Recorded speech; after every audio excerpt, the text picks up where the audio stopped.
Assalamualaikum warahmatullahi wabarakatuh. Halo semuanya, apa kabar hari ini? Semoga sehat dan selalu semangat. Di video kali ini saya akan menjelaskan tentang materi pembelajaran ibadah. Yang pertama, pengertian ibadah. Ibadah menurut bahasa berasal dari bahasa Arab yaitu abdu yang berarti hamba.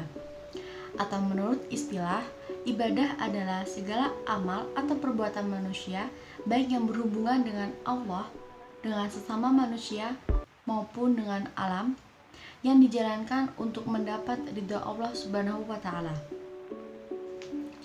Kita bisa menarik kesimpulan bahwa ibadah merupakan suatu aktivitas yang dilakukan manusia karena manusia di sini sebagai abdu, yaitu hamba yang Allah ciptakan, khususnya bahwa aktivitas yang kita lakukan harus sesuai dengan syariat yang ditentukan oleh Allah Subhanahu wa Ta'ala. Dasar hukum dari ibadah yaitu terdapat dalam Al-Quran surat Az-Zariyat ayat 56 yang berbunyi Auzubillahi minasyaitonirrajim, Bismillahirrahmanirrahim, wa ma khalaqtul jinna wal insa illa liya'budun, yang artinya aku tidak menciptakan jin dan manusia melainkan supaya mereka menyembah kepadaku. Ayat ini merupakan suatu ayat yang mengandung makna perintah untuk manusia sebagai hamba yang Allah ciptakan untuk melakukan ibadah kepada Allah Subhanahu wa Ta'ala. Yang kedua adalah tujuan dari ibadah. Tujuan dari ibadah adalah untuk membersihkan dan mensucikan diri dan mendekatkan diri kepada Allah Subhanahu wa Ta'ala.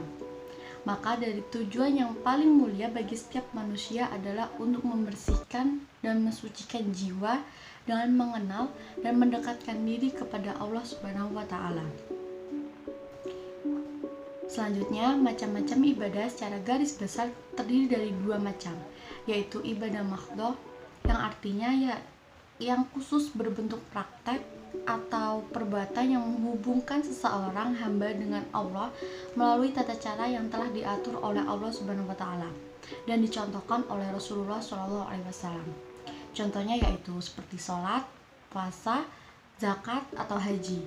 Sedangkan yang kedua yaitu ibadah ghairu mahdhah, yaitu ibadah yang tata caranya tidak diatur secara khusus oleh Allah dan Rasulullah sehingga berbentuk umum antara hubungan manusia dengan manusia dan hubungan manusia dengan alam. Contohnya seperti gotong royong, tolong menolong, dan menjaga alam dan sekitarnya. Contoh lain dari ghairu mahdhah yaitu di mana amalan dan perbuatannya tidak ditentukan secara khusus tetapi disesuaikan dengan kemampuan dan potensi daripada manusia itu sendiri. Dengan tetap memegang pada prinsip-prinsip syariat yang telah Allah Subhanahu wa Ta'ala sampaikan kepada Rasul. Kedudukan ibadah dalam Islam menempati posisi yang paling utama dan menjadi titik sentral seluruh aktivitas manusia. Sehingga apa saja yang dilakukan oleh manusia bisa bernilai ibadah, namun tergantung pada niatnya masing-masing. Maka dapat bernilai ganda yaitu bernilai material dan bernilai spiritual. Jadi perbuatan yang dilakukan oleh manusia mempunyai kedudukan, bisa hanya satu atau dua kedudukan. Kedudukan yang pertama, bisa saja perbuatan manusia itu kalau tidak dilandasi dengan nilai-nilai syariat Islam, maka ia hanya memiliki nilai material saja. Tapi kalau kita melakukan segala aktivitas yang dilakukan oleh manusia yang berlandaskan dengan nilai-nilai syariat, maka akan mendapatkan dua kedudukan, yaitu nilai material dan bernilai spiritual.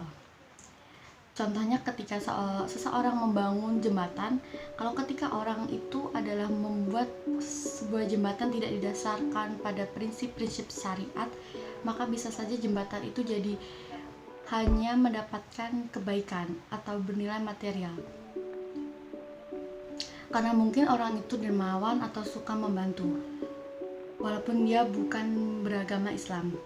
Sedangkan orang yang beragama Islam dengan segala semua bentuk aktivitas yang bertujuan untuk ibadah, ketika mereka melimpahkan hartanya untuk membangun jembatan, maka dia mempunyai dua nilai, yaitu nilai material dan nilai spiritual, sehingga setiap aktivitas manusia disebut ibadah.